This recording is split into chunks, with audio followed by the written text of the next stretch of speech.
The rat rap चूहेदानी, जिसे लिखने वाली सेल्मा लेगरलॉफ है।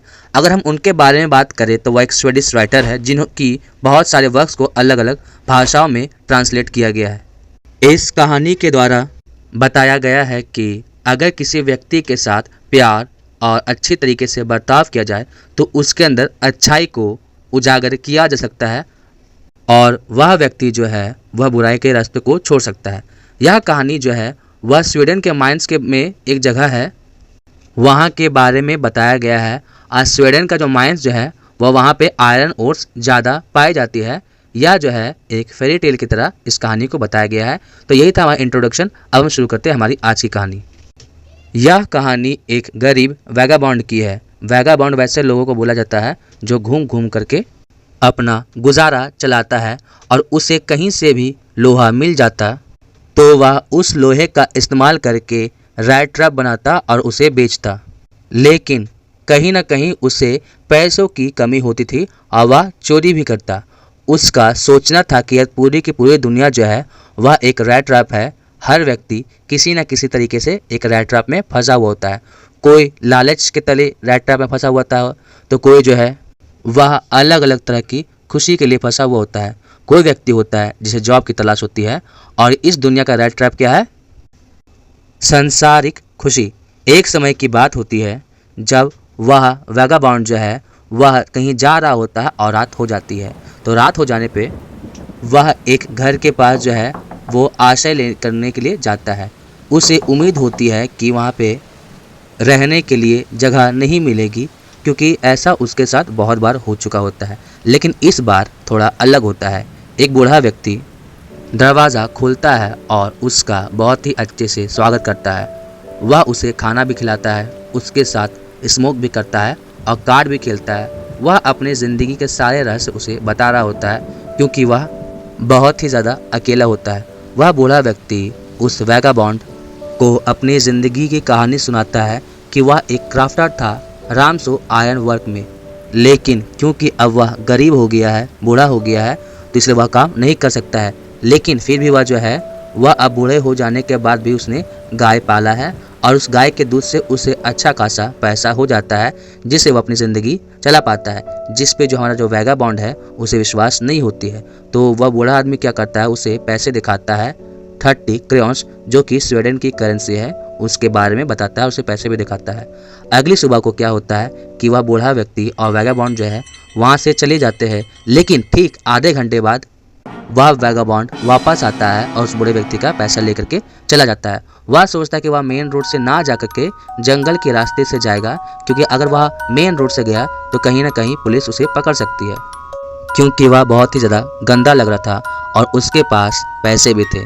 तो वह क्या निश्चय करता है, वह जंगल से जा कर के भाग जाएगा। यह समय दिसंबर का होता है और उसे जो है कुछ भी साफ साफ दिखाई नहीं दे रहा होता है। वह बार बार जंगल के रास्ते जा रहा था और हर बार एक ही जगह पे आ करके फंस जा रहा था। तो उसे लग रहा था कि वह जो है वह जंगल में पूरी तरह से एक रैट ट्रैप के जैसा फंस चुका है जिससे वह बाहर नहीं आ सकता है। और अपनी ही कहानी रैट ट्रैप के बारे में जो बताता था कि लोग जो है वो रैट ट्रैप में इस दुनिया में फंसे हुए हैं, अपने बारे में वह सोच रहा होता है जिसके बारे में वो पहले हंस रहा होता है। लेकिन थोड़ी देर बाद उसे जो है वह हथौड़े के ठकठकाने की आवाज़ आती है जिससे वह आदमी जो है उसे थोड़ी शांति मिलती है। वहाँ पे एक नज़दीक में ही लोहे का कारखाना था जहाँ पे वह बूढ़ा व्यक्ति काम करता था। अब वह जो वैगाबॉन्ड जो है वह बताता है कि वह जो है वह आयरन मैन से रहने के लिए जगह मांगता है क्योंकि उस समय बहुत ही ज़्यादा तेज बारिश हो रही थी और छत से पानी भी गिर रहा था। तो आयरन मैन जो है जब उसे देखता है तो उसकी बातों को इग्नोर कर देता है क्योंकि उसके लिए यह नया नहीं था कि कोई भी बाहर का व्यक्ति आकर के वहाँ पे रहने की डिमांड करता है। जब वह वैगाबॉन्ड जो है वह सो रहा था तो उसी मिल का मालिक जो है वह वहाँ पे आता है और उसे लगता है कि वह जो वैगाबॉन्ड है वह उसका दोस्त है और उसे बोलता है कि चलो मेरे साथ चलो, तुम तो मेरे दोस्त हो। जिस पे वैगाबॉन्ड जो है वह इस बात से मना कर देता है कि मैं तुम्हारा दोस्त नहीं, आपको ज़रूर कोई गलत फैमिली है। लेकिन फिर वो बहुत ज़्यादा रिक्वेस्ट कर रहा होता है जिस पे वैगाबॉन्ड जो है वो मना कर देता है और वहाँ से जाने लगता है क्योंकि वह जो वैगाबॉन्ड है जिसका नाम ट्रम्प है उसे लगता है कि इस आयरन मास्टर के घर जाना एक शेर की गुफा के जाने के बराबर होगा क्योंकि अगर किसी भी तरीके से उस व्यक्ति को पता चल गया कि वैगाबॉन्ड की असलियत क्या है तो वह उसे जेल में भिजवा सकता है। वह बूढ़ा व्यक्ति उससे जाने से पहले बोलता है कि उसकी वाइफ जिसका नाम एलिजाबेथ है वह मर चुकी है, उसके बेटे भी उसके साथ नहीं रहते हैं और उसकी बेटी उनके साथ रहती है।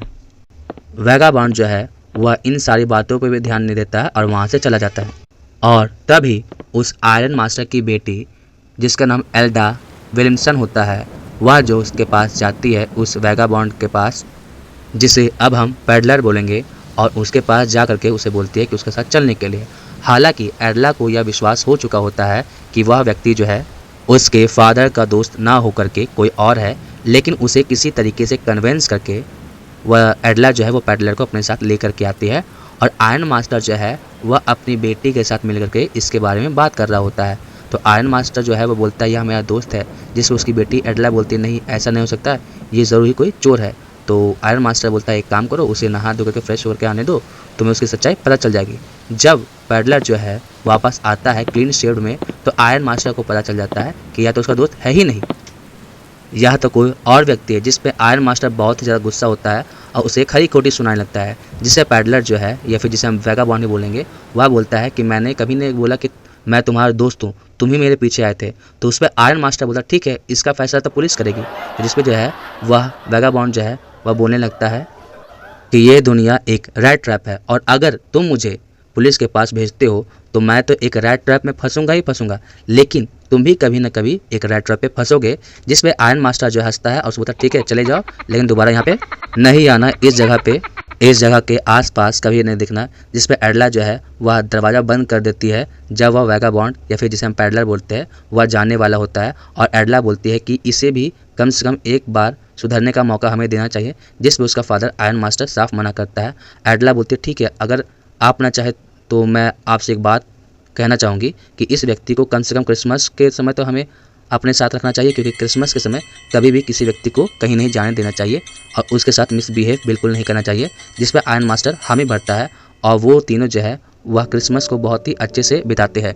ट्रैम्प जो है वह कोई भी काम करने के बाद जो है वह सो जाया करता था। क्रिसमस दिन खाया फिर सो गया, क्रिसमस मनाया फिर सो गया। ऐसा लग रहा था कि वह जो ट्रैम्प जो है यह वैगाबॉन्ड बहुत ही लंबे समय से सोया ही नहीं होता है। क्रिसमस के अगले दिन जब आयरन मास्टर और उसका बेटी चर्च जाते हैं तो वह 10 बजे चर्च पहुंचते हैं और उन्हें उस वैगाबॉन्ड की असलियत पता चलती है कि वह चोरी करके कहीं भागा हुआ था।